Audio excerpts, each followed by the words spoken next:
Hi everybody, Cindy here, and welcome again to Talk About Tie-Dye. So I'm going to start off by showing you a few things. This was Big Daddy's shirt. He loves it. And I had done some practice handkerchiefs. So I don't know, my mushroom didn't quite come out so great, but I like the color, and other people like green too. So here is a heart. Love the colors. This is another heart. Don't flip them around so fast. Oh, sorry. So the heart looks better on this side than this side. That's about it. So I'm running really late on this video. It's been like nearly 2 weeks. Sorry about that. Well, I really wasn't too sure if I was gonna do any more videos actually, but Big Daddy says, oh, if you're gonna keep doing this, you might as well get video. So it takes a little longer to build up a channel, and that's cool. So I set up a little differently today. As you can see, I got a big lid to catch all the juice. I folded all my shirts like this past weekend so they could dry, and hopefully I can get all 4 of these extra large shirts done. So, because I have an order already, I was like, I'm not even ready for orders. So, we are going to start today with just a basic design here. I'm just going to dye, hopefully, all these shirts in this video. In the next video, I'll show the reveals. So, and I was thinking about regaling you all with a story. I'm hoping that was blue. Yes, this is blue. It better be dark blue, or I'm going to be Mad Hatter. So anyway, before I start that story, I'm pretty sure this is dark blue, because this shirt is supposed to be a red, white, and blue. I figure since, you know, Independence Day is coming up, I meant to get all my dyes. I thought that I had enough dye out here to do. I probably don't have enough dye out here to do all these shirts in one video, so probably give you a lowdown on how I'm gonna dye them.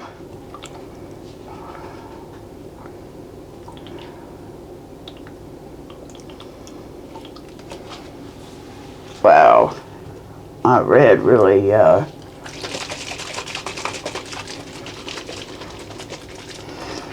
don't know why that looks black. Oh, thank you. Maybe it'll be a red and black shirt, and I can revisit the red, white, and blue on another day.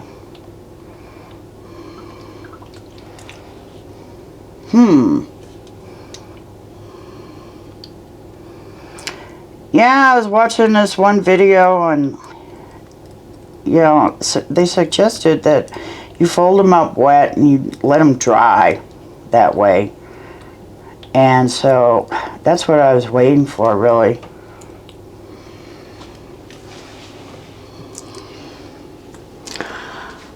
I am really making a mess. No wonder I procrastinated at this stuff. It's a messy issue. And since I'm doing this in my kitchen, my EDB kitchen, really don't have time. I mean, I don't have the space to really spread out like people are in their kitchen or in their garages or their work studios. I guess since that's black, I'm gonna go ahead. I got a full thing here of black dye.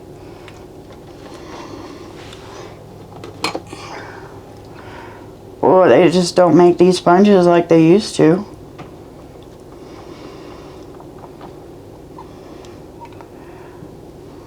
I remember doing this the first time I learned how to do tie-dye.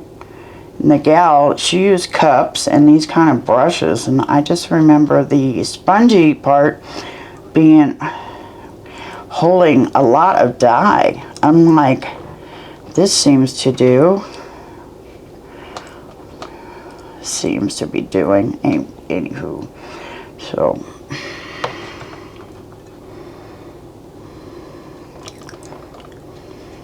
a black and red shirt.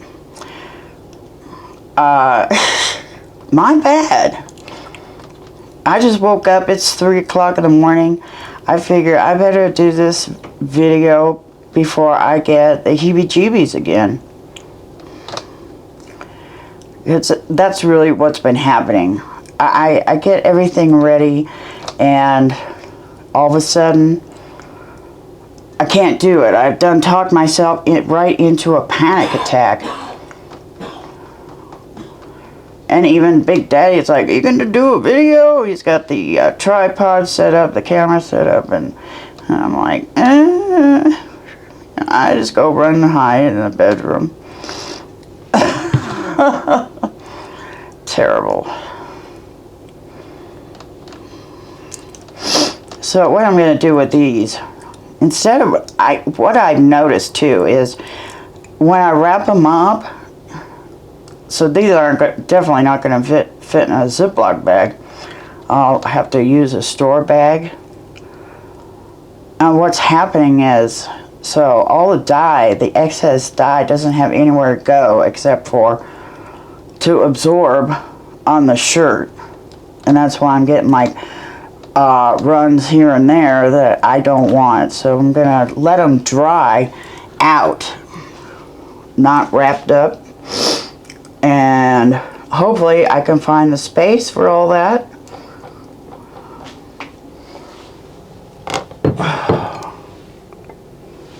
Anyway, you get the idea on this.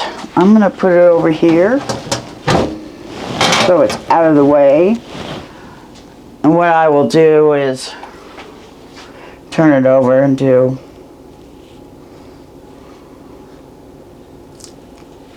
black, red, black. Now that I realize that I don't have any blue out here, I guess I will use turquoise.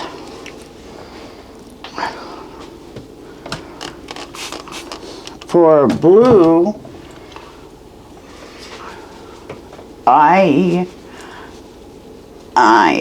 don't know why I'm missing a bottle. This, see, now it looks kind of blue. Maybe if I just shake it up a little bit.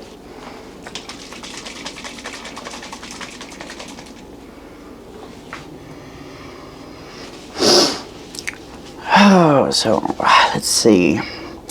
This would be a heart design, and maybe in the next video I will show how to roll it up, fold it up.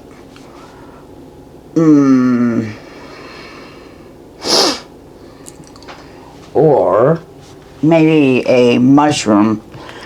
I think I need to still practice on those. Practice makes perfect, right?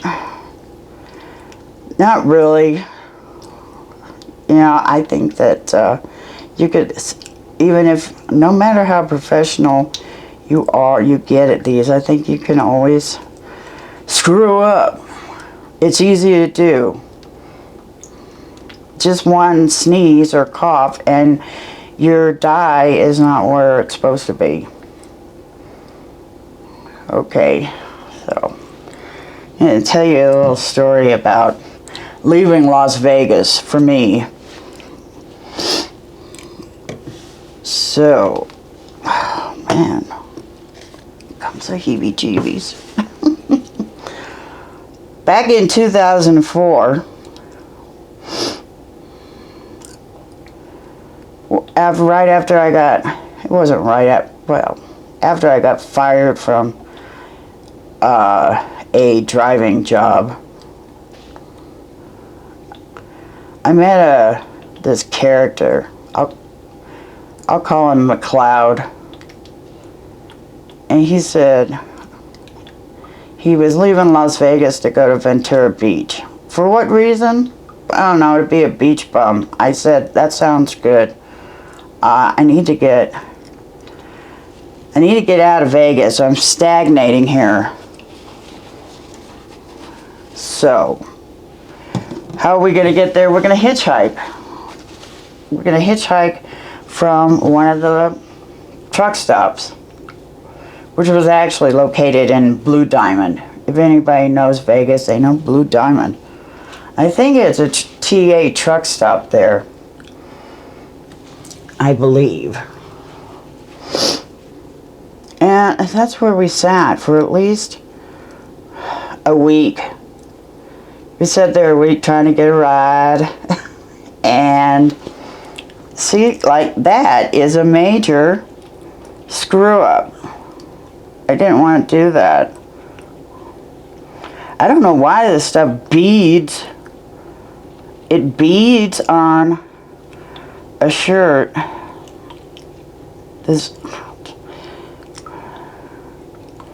They make it look so easy on those shorts, don't they? And I'm telling you, it isn't. So anyway, we're sitting there trying to get a ride, and we're drinking our 211 out in the open. I don't know how many tickets we got for open containers while we were trying to get a ride. Finally, after McLeod had gone through the truck stop, he comes back, he says, well, I got us a ride, but I gotta be a lumper. I was like, what the heck is a lumper? So this job was to put all the cans, the fruit juice cans, back up on the pallets. Well, what he was thinking, McLeod was thinking, was the big fruit juice cans. Well, open up the back of the truck and they're soft drink cans. Oh, so he had his work cut out for him, because I sure wasn't going to do it. I didn't volunteer for this. So I let him carry on. So after a few hours of that, we're finally on the road, and we don't get close to Ventura Beach. In fact, we are stuck in Barstow for at least another week, probably more like 10 days. And I got a great tan out in that area. Well, I already had a great tan from living in Vegas, so, but, you know, hot summers in Barstow too. I think we ended up hustling up enough money to get on a bus to LA, which took us on a train, and we took the first time for me on a subway there. And so, to make a long story short, we finally get to Ventura. We've got our packs on and everything, and you know, he's taking me down this like riverfront walk. Only the river is like green and disgusting, and looking, and the ocean's over this way, and this, I don't know, this body of water that does not look at all inviting. And we get to, he says, okay, drop your pack here, we're going to take a rest. And all the while, he didn't tell me until it was time to go. He said, okay, we have to cross this train trestle. And I had seen it, of course. And I said, there is no way. Why didn't you tell me before we left Vegas? Because had I known, I'd have said, no way, we're going somewhere else. Or is there any other way to get across this great campsite that you know about? And there really wasn't. This was the way over. And me, stone cold sober, it was beyond me. I was near tears. There was still like a place for people to walk on both sides of the train tracks across this thing. But there's a metal mesh well, not mesh, but solid metal, but you could see through it. I could see right down into that murky water, and it was a frightening experience for me. And after that, after we set up our camp and everything, I made sure that I was always hammered crossing that thing. So I had no problem when I was hammered, but if I wasn't drinking, I really had issues. And I never got stuck on that trestle. It didn't help that he had said he had previously been there with a male friend, and that the idiot, well, the poor guy, really, he got hammered and he passed out on the track. So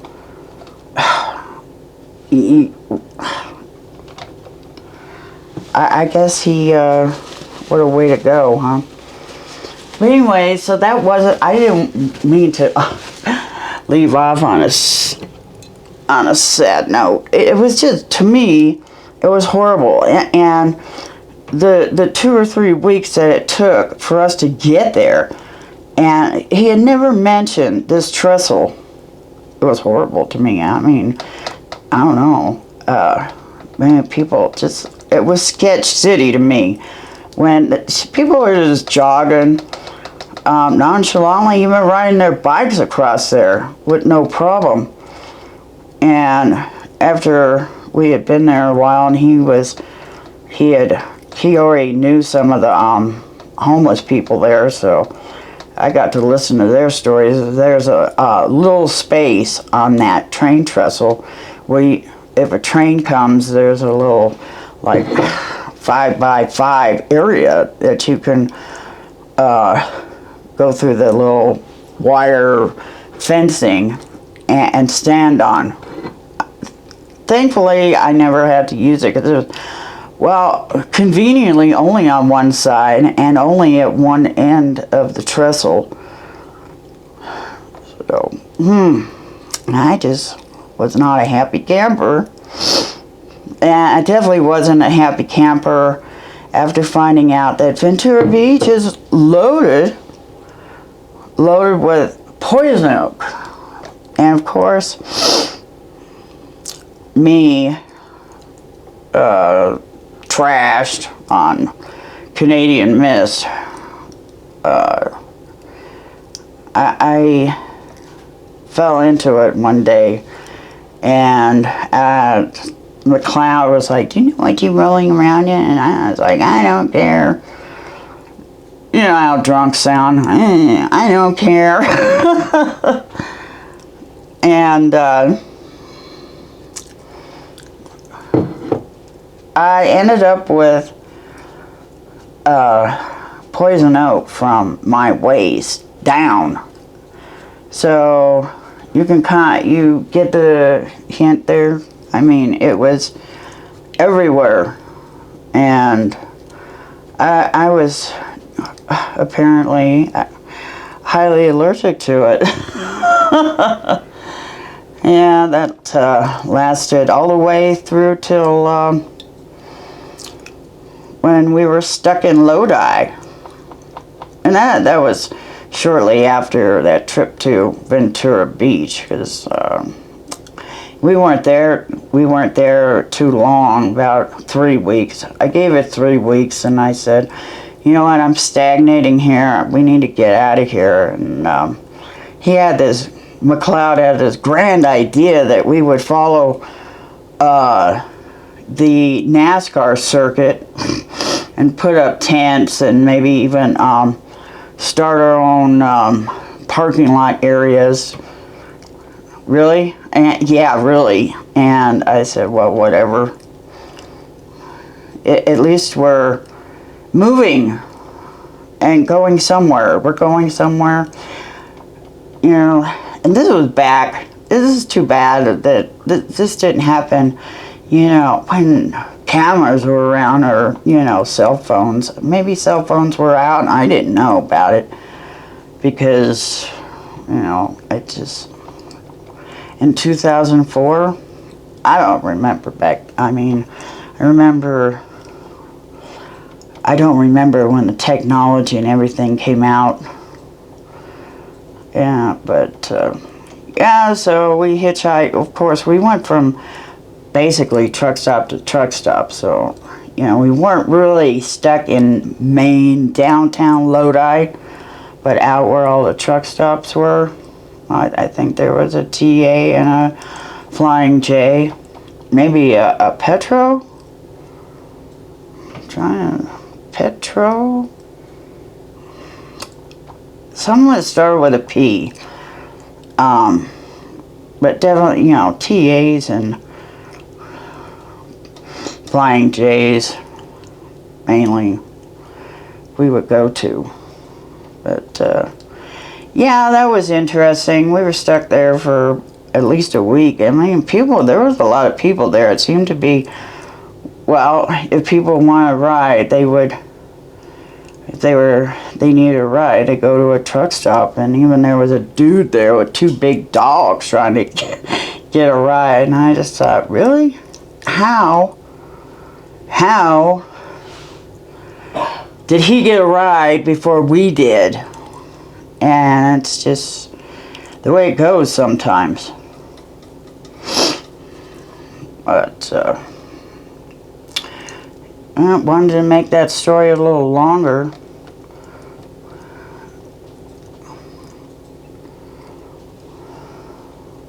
But that is the story. But I mean, we really did.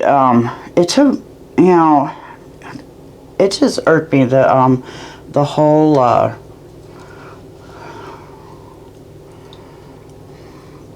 train trestle thing, because not once did he mention it. I mean, and the time that we were stuck in Vegas or Blue Diamond trying to get out, and then stuck in Barstow trying to get out of there.